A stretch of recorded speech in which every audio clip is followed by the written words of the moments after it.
Vamos a empezar con la segunda conversación. Después de este marco de comprensión a través del Colegio de San Ildefonso y las instituciones que Alfonso Alfaro nos acerca, entramos a la segunda conversación, cuyo tema son los orígenes y los días del Colegio Seminario de la Compañía de Jesús en San Ildefonso. Para ello, quien nos dará esta conversación es el doctor Arturo Reynoso Bolaños. Él es miembro de la Compañía de Jesús, es doctor en teología, especializado en historia del cristianismo por el Centro Sèvres en París. Y bueno, durante muchos años se ha dedicado a la indagación de un personaje en específico que recorrió los pasillos de este recinto, que es Francisco Javier Clavijero.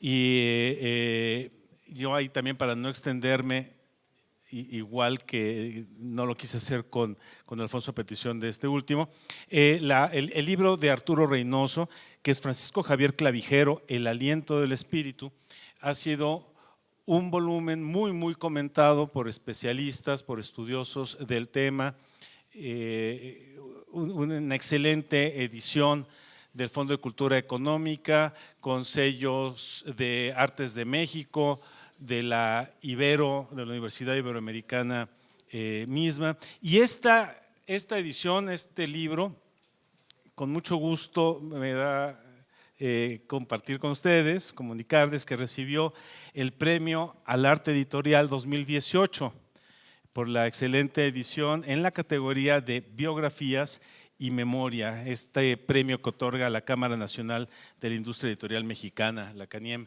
Entonces, bueno, es un texto indispensable para entender también el edificio en el que estamos ahora reunidos.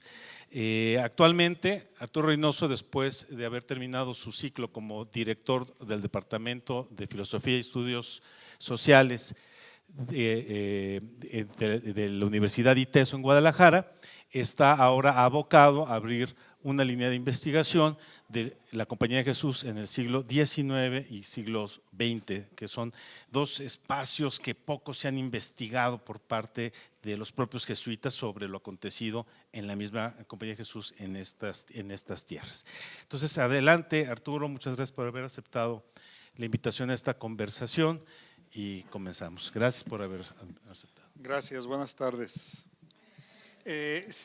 Ciertamente no es fácil una segunda conferencia después de la extraordinaria exposición que nos ha hecho el doctor Alfaro, ¿no? Que es un deleite traducido en conferencia, ¿no? De una serie de conocimientos, de esta visión, de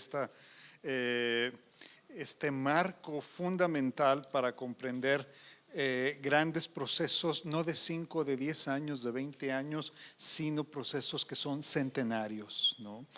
Y bueno, siempre es no es nada fácil tener esta intervención después de una conferencia, una charla tan extraordinaria como la que nos dio el doctor Alfonso. Yo voy a centrarme un poco sobre estos muros, tal cual, ¿no? Sobre estos muros, pero tratando de ubicar tal cual como se menciona, espero lograrlo, el tema de esta charla, orígenes y los días, ¿no? Y pues bueno, voy a ir compartiendo con ustedes algunos datos a veces precisos, concretos, de estos muros que están totalmente en vinculación y en relación con más muros, por decirlo de alguna manera, con otros proyectos, con otros marcos y contextos. Bueno, y se dice, bueno, que este colegio seminario de San Ildefonso era un colegio de la Compañía de Jesús. Vamos a ver qué es la Compañía de Jesús muy brevemente. Antes de entrar aquí hoy, estaba haciendo un poco de tiempo afuera de aquí de San Ildefonso y ahí había un grupo de una persona con un grupo de turistas y decía: la compañía fue la última orden mendicante, ¿no? Que vino acá. Y entonces yo así como, válgame, se los voy a decir en la conferencia porque no tiene el dato, ¿sí? Pero es interesante cómo hay, o sea, más allá, y muy interesada la persona explicando a su grupo, pero cómo hay veces que los datos se nos rebotan a muchos, ¿no?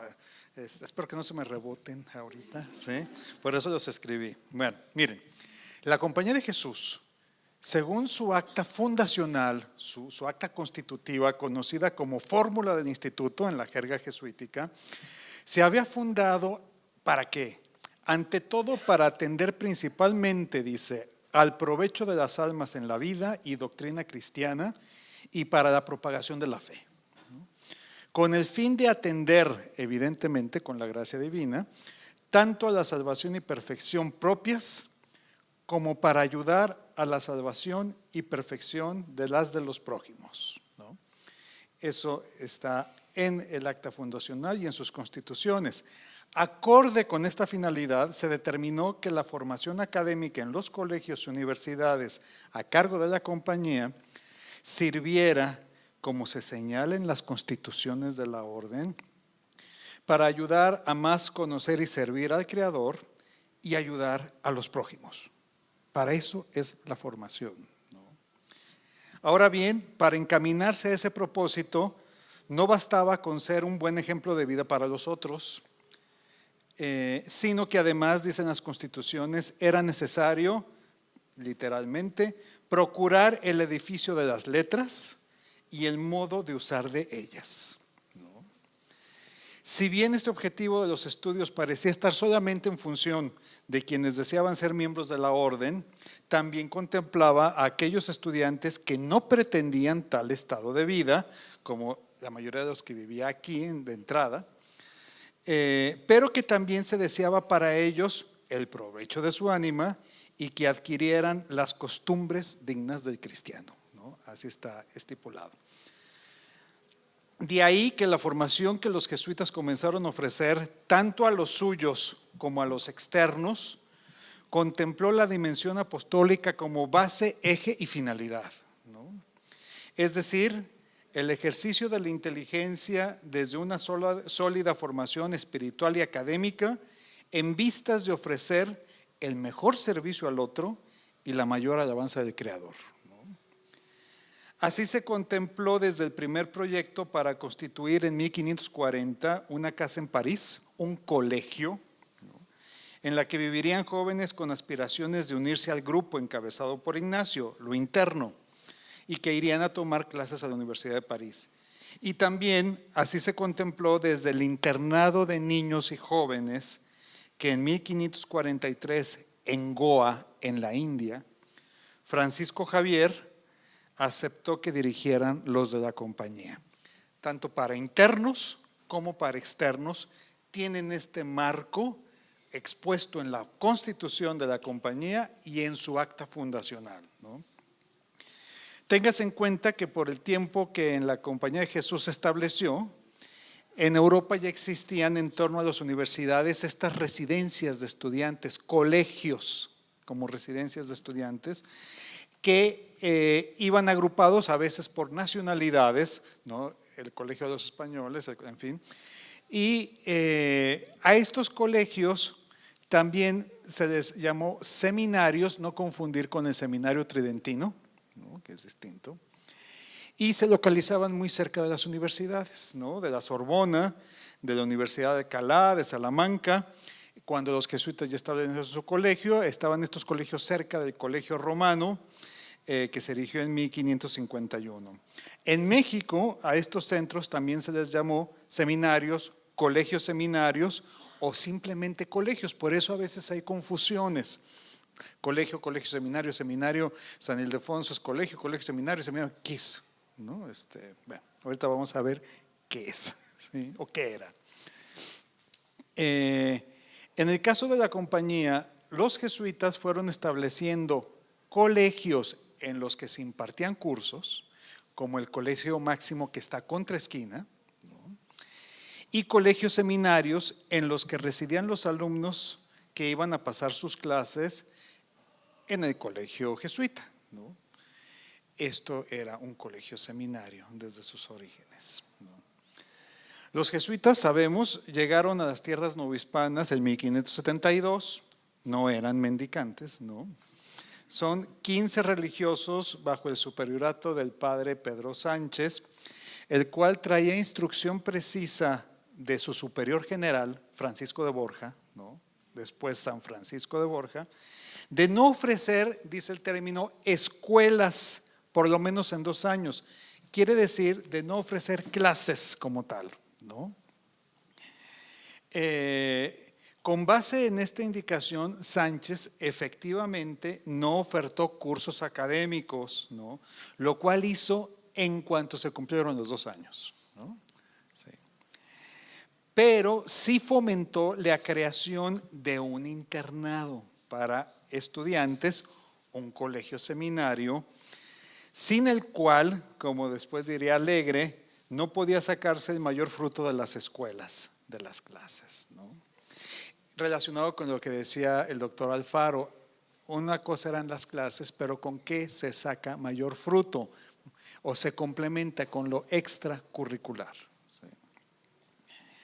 Fue así que a finales de 1573 se aprobó la fundación de un colegio seminario, no era este, un colegio seminario que se llamó San Pedro y San Pablo. Así se llamó, San Pedro. A ver si no nos hacemos bolas. Cuando nos hagamos bolas o los haga bolas, me dicen, momento, ¿dónde quedaron Pedro y Pablo? ¿No? Sí, ok. Entonces, primero el provincial Pedro Sánchez mueve a un grupo de personas de la ciudad para que aporten y se funde un colegio seminario San Pedro San Pablo, ¿ok? Así le llamó. En donde los jesuitas no lo iban a dirigir directamente, estaban como en el comité asesor y estaban encargados del buen caminar espiritual de los alumnos que allí se ingresaran. Pero el director no fue jesuita, fue un padre secular, un sacerdote secular, ¿no? El padre Jerónimo López, ¿sí? El cual sería asistido por jesuitas para apoyar el estudio de la disciplina y la formación espiritual de los jóvenes internos, los cuales en ese momento, 1573, iban a las clases a la Real y Pontificia Universidad de México, ¿no? Fue tal la demanda de admisión a ese colegio seminario de San Pedro y San Pablo, el primerito, que antes de 1580, o sea, no pasaron 7 años, para que los jesuitas ya por su cuenta, consiguiendo fondos, pero ya ellos más responsables, abrieran otros 3 colegios seminarios. Entonces estaba San Pedro y San Pablo, ¿no? Y había otros 3, los nombres de esos 3 eran San Gregorio, San Bernardo, San Miguel, ¿okay? Gregorio, Bernardo, Miguel. Esos que eran también internados de estudiantes, ¿no? Donde había actividades, donde había seguimiento, ya explicaremos más, pero había esos 3 y San Pedro y San Pablo. Hasta ahí vamos, muy bien. En 1577, este director o rector secular, padre secular de San Pedro y San Pablo, el padre Jerónimo López, dejó la dirección del Colegio Seminario de San Pedro y San Pablo. Dijo, ahí les dejo, ¿no? Y se mete a la Compañía de Jesús, ¿no? Entonces, ¿qué pasa? El patronato le dice al padre provincial, oiga, pues ya que nos robó al rector, ¿no? Sí, nómbrenos otro, ¿no? De los suyos, aunque sea, porque este era padre diocesano, pero quiere ser jesuita. Y el provincial accede solo a nombrar a un vicerrector. ¿De quién? De San Pedro San Pablo. Ok. Ahora, este patronato veía que los jesuitas también tenían otros 3 colegios seminarios, ¿no? Y entonces, antes de 1580, hacia 1580, le piden al provincial, se ponen un poco dignos y le dicen, a ver, ¿no? Le vamos a pedir que cierre sus otros 3 colegios y atiende el nuestro. Este se fundó primero. Entonces, y si no es así, pues mejor váyanse a sus colegios. la dignidad vino de parte de los jesuitas y le dijo, aquí están sus llaves, ¿no? Ahí se ven, ¿sí? Y se dedican a sus otros 3 colegios. O sea, nunca hubo una relación duradera de mucho entendimiento entre ese patronato de San Pedro y San Pablo y la provincia. Muy bien. No obstante, poco tiempo después, en una reunión de cabildo, se determinó solicitar nuevamente a los jesuitas la dirección del Colegio Seminario San Pedro San Pablo. Ahora, esa dirección los jesuitas dicen, ok, pero pues bueno, pues las condiciones son no cerrar los nuestros, pues ya lo sabían, los otros que tenemos, y dicen, ok, está bien. Sin embargo, hacia 1583, no es que hubiera tantos jesuitas en la Nueva España para atender 4 colegios seminarios, ¿no? Y en una ciudad. Entonces, ¿qué hacen? Fusionan 3.